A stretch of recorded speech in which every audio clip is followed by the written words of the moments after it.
This is about a hard life. Someone said to me that what many people today do not fully understand is how easy they have it and how hard life used to be. It's probably true, and it's probably always been true.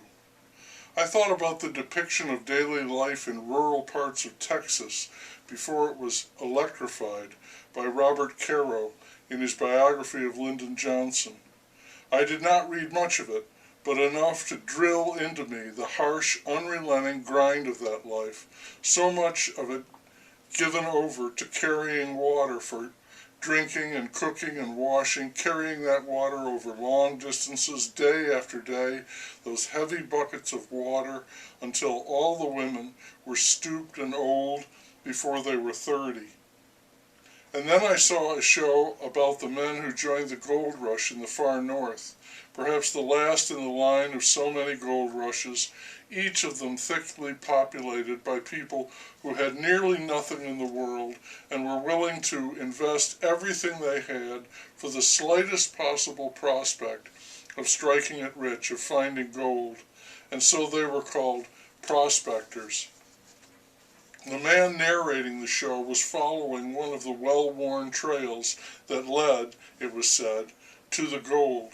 He was at a pass on the border of the United States and Canada, in mountainous country, where the trail led to a place called the Chilkoot Pass. At the bottom of this pass was a scale.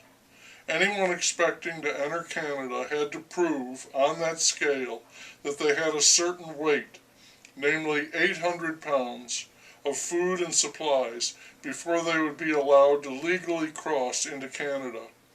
Of course, a person might make the weight, all of it having been sold to him by an outfitter who was really getting rich in the gold rush, and still be horribly unprepared for the cold, dark wilderness, Jack London territory, that lay ahead.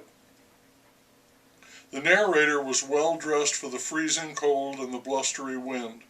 Old pictures showing long lines of men heading up the pass revealed that most of them were not in any way ready in dress for the harsh conditions, the ones that prevailed every day and the worse ones when the storms would blow in. The narrator began the climb up the pass. It was steep and hard going through stony rubble and ice and snow. Nearing the top of the pass, it got even steeper, 60 or 70 degrees, and all snow. The narrator was wearing crampons. None of those prospectors would have had crampons. And he said one misstep and you could fall 1,000 feet. The camera was there to verify, to show a viewer that this was no exaggeration. The narrator made it to the top of the pass and stopped to rest in a small cabin, noting that he was exhausted from the climb, but he would go on and board a train while all the prospectors would have to go back down and come back up carrying their supplies, and they would have to do this 40 or 50 times. How hard is that? And out of all these thousands of prospectors, how many found gold? 1? 2? None? How many of them died?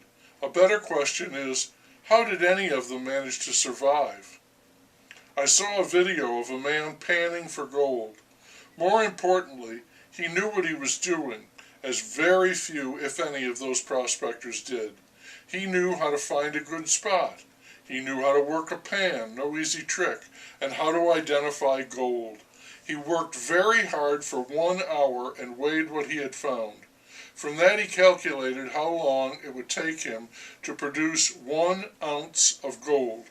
Knowing what he was doing, at a good spot, in fair weather conditions, working as hard as he could, a pace he could not sustain for an entire day. At that rate, it would have taken him about a week to produce 1 ounce of gold. How hard is that? Bill Clinton and Barack Obama very shrewdly based their presidential campaigns on hope. They spoke to the people who had little but hope, prospectors who would give anything they had, of the almost nothing they had, for the slightest chance of striking it rich. There is gold and there is fool's gold, and sometimes it seems as if all the gold is there for fools. Their desire for it, that hope, is where the riches are. The smart guys, the outfitters, the politicians, they make all the money, cashing in on that hope.